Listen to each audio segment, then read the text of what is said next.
Well, that's the governor of Kaduna State, Uba Sani, speaking there. BKO, let's have your thoughts on this developing situation in Kaduna State. What do you make of what's happening in the state where too much is going on right now? What do you make of what's happening? It's a mere storm in a teacup.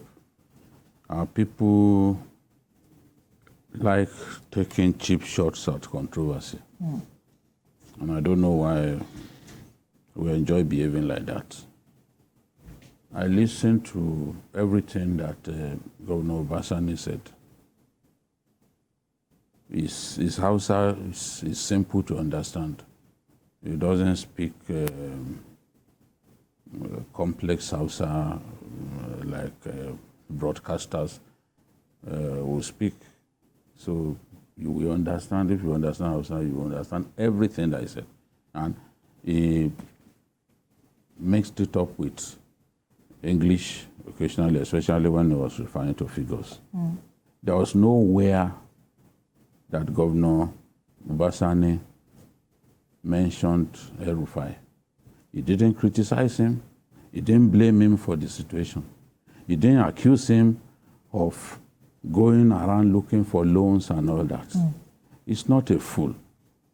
He knows that the entire debt stock did not come from Maryam Nasir El-Rufai.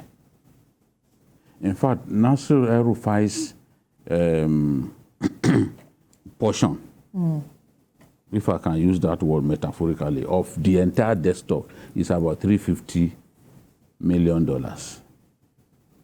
And we are talking about like $577 million. So Nasir is not the only governor who brought all of the debt on Kaduna State. That was a town hall meeting. We had retired generals in attendance. You know, Kaduna has a lot of retired generals. We had religious leaders,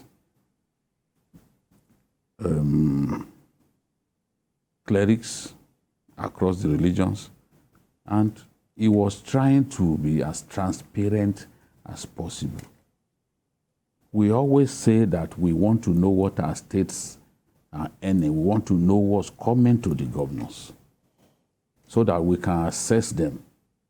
We can know to what extent they are committing the funds coming from the center to the development of the state. Now, a governor has chosen to be transparent, and they are making a whole lot of noise about it. And I'm impressed with former Governor El-Rufai's son, the one in the House of Reps, because people tend to mistake the younger brother for the elder brother. The younger brother will do a tweet, people will blame it on the one in the House of Reps. And he said, look, there was no need for this attack on the governor.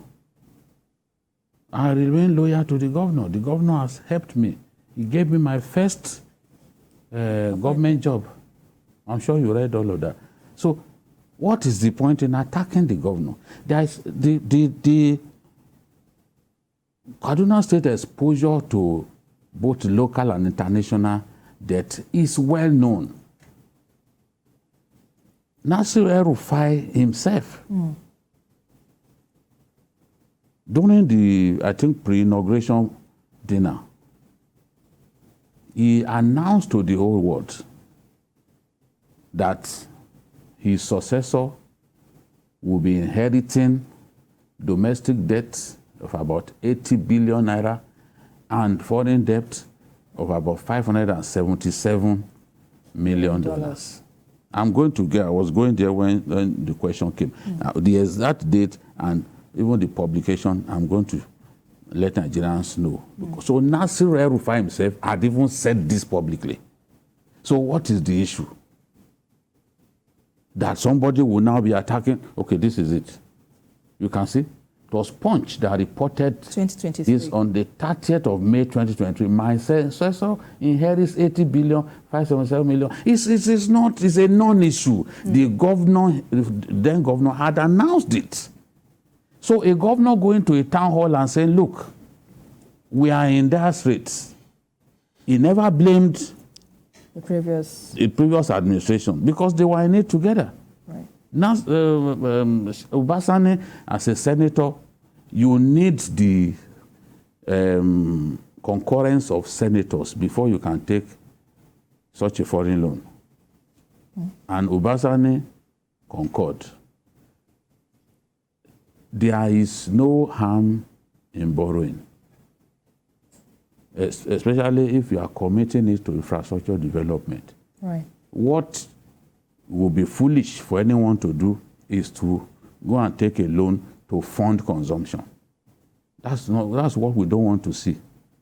Lagos, talking about Lagos, Lagos has domestic and foreign debt far above what other Nigerian states have.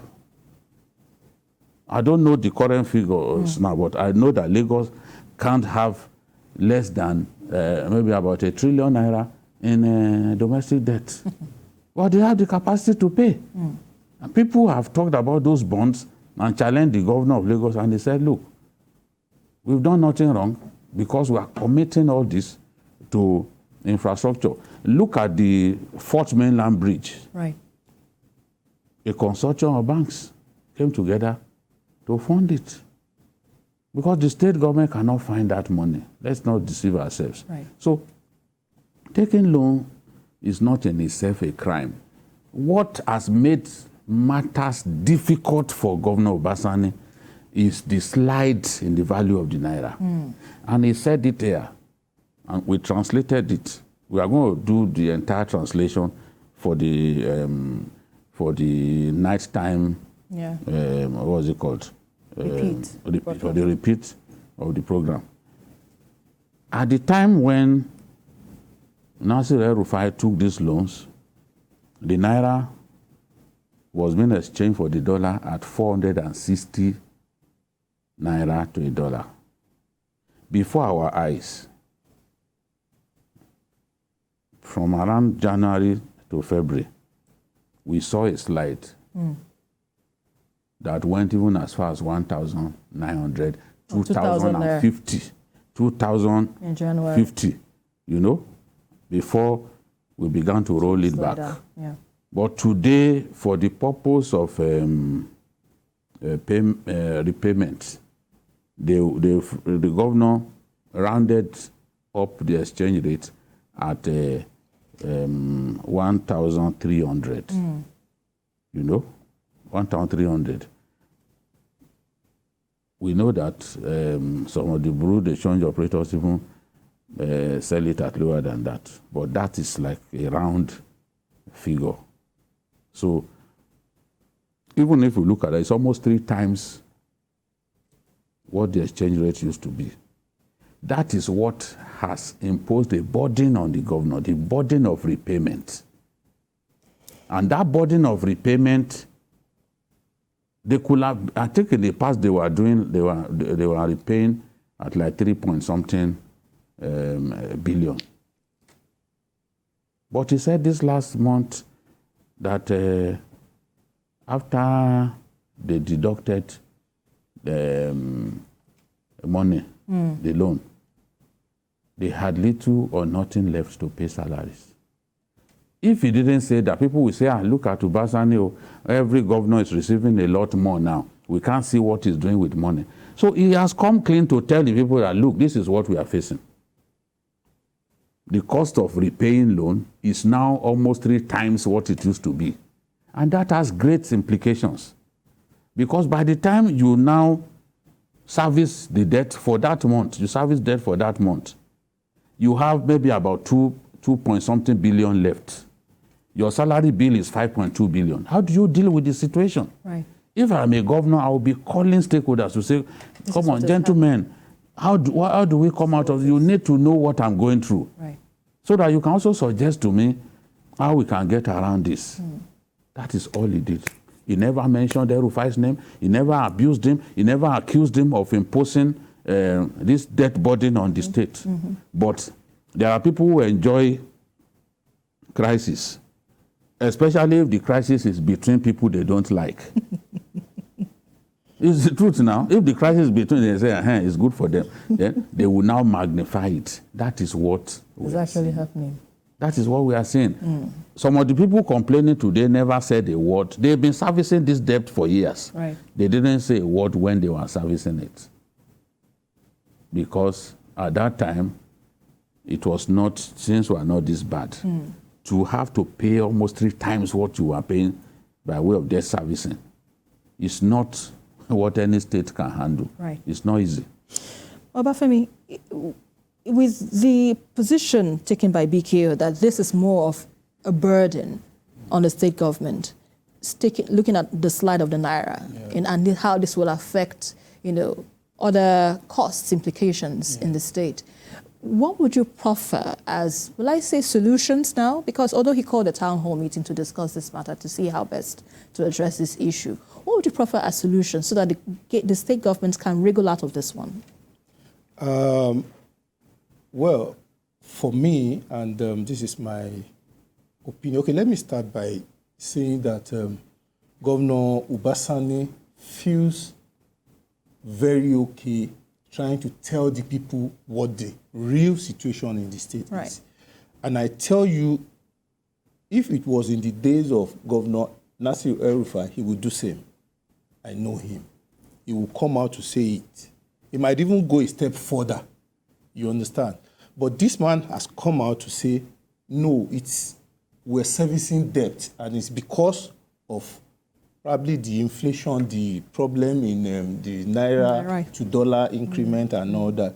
So now, going forward, I think, before I say that, I think Bashir, the younger brother of Mohammed Bello, is just someone who loves to criticize Governor Uba Sani, to just jump in the ship and just always say things that, without really juggling it, without really sheaving it very well.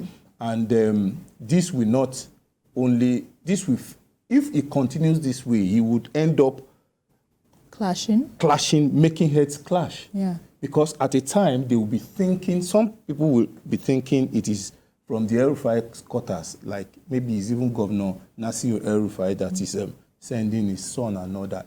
I'm just perception, saying. Now, so going forward, I think, yes, town hall meetings are good, very good. And if you look at Kaduna State, I think they should do more in the area of IGR, revenue generation. Right. It will help the state very well.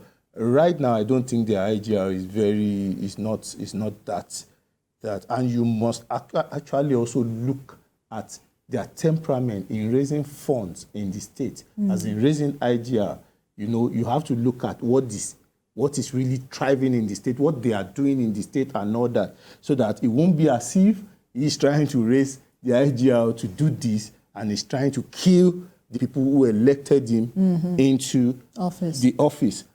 But, like BKO rightly said, you cannot have that patri sum left after removing from your monthly allocation and still be able to pay the salary of workers. And you see, where governors have big problems is when they are not able to pay salary. You will start hearing a lot stories. Of stories and a lot of things. So I think probably Governor Uba Sani should now start thinking out of the box, assemble economic heads from within and outside the state, do more of town hall meetings. Maybe people will come up with solutions for him to wriggle himself out of these problems that they're facing. And talking about the challenge, BKO, with all that we are seeing, because it is more like past governments have been accruing debts, and then the present government is trying to find a way to solve the situation. Is this what will be the norm now for most governments? Because if this is the case, and we have to see this coming out just barely a year that the governor is in office and now he's raising these concerns, what do you make of this totally, and how do you think the government can, let's say, overcome this challenge? No, it's the devaluation of our currency that created this mess for him. Uba Sani's options to run the state have been seriously narrowed. Let's tell ourselves the truth. And I know other governors complain too that they're having to pay so much. It happened in Osun State. Osun State was even worse than this. Yeah. It happened in Osun State. It was even worse than this. You know, because the irrevocable standing order ensures that before you even lay your hands on the money, the creditor has taken order he wants to take. You have no, you can't do anything. Right. You hear about the money, but you can't lay your touch hands on it. It will take it. Own. Whatever enters that account of the state. In some cases, they will even take you to court, and there will be garnishing order on your accounts. It's extremely tough for Governor Uba Sani. This story that he told, it's not like I was not aware that they were going through tough times. Yes. Remember the day he had that empowerment scheme. I said, people had told me that Uba will not be able to do any empowerment scheme. Yeah, and we saw the display, the tractors and all of that. Yes, so I said I was surprised because I had been told that whatever money goes into the state government's account, It's taken away. there is a bank with the alphabet very high that they will just move the money. So, well, somehow we found a way to do that empowerment scheme. What I see happening is loyalists of people on both sides, they will continue to cause problems. But sensible people who have friends on both sides, they know that this is not the time to expand the scope of a problem like this and turn it to a political contest between Uba Sani and El-Rufai. No. Their eyes should be on the ball. How do we solve this problem? This is a very important state in our country. It is the state of my birth. And for me, I have an emotional attachment to Kaduna State. Not only was I born in Kaduna, I started my career as a journalist in Kaduna State. Did you service there? Started work there. Really so my life story is not complete without Kaduna State. Right. So the well-being of the state is my concern. I'm not interested in the petty squabbles that other people are hitting their heads against the wall over. It's needless. Let's focus on how to get Kaduna State out of this mess. He said he went before the president and wept. That how do you help me? This issue, and the president said, this is a World Bank loan. But he's still confident that the president can find a way to help. So that's to tell you, he's been battling with this for some time. And he opened up to the people. We say we want transparency. We want our leaders to be accountable. This is the definition of being accountable. He told them. And also, let's not forget that this issue also caused the suspension of APC woman leader because she'd rather took sides on the brother of El-Rufai. Because the tension of the governor was misunderstood. Many people felt, he did it to spite the man. But the man that you are defending, that you said he did it to spite him, he was the first to announce that this is what he was leaving behind for his successor. He didn't hide it. You saw, we showed that newspaper, the Punch newspaper, of May 30, 2023. So did El-Rufai send you to defend him? What you are defending him about, he already announced. A long time. That is vintage El-Rufai. What you see about him, what you see is what you get. He's not the sort of person who would like to hide. No, he's convinced that what he did was right to take those loans. He's convinced that it was the right thing to do. So would you say her suspension was justified? You have no right to abuse a governor in the way. Even the holy books tell us to respect our leaders. What has El-Rufai, what has Uba Sani done to deserve the insult? You need to, if you understand, listen to what he said. It's just not fair to play it and do a transcription, you will see that, it was uncalled for. The insult was too much. Over what?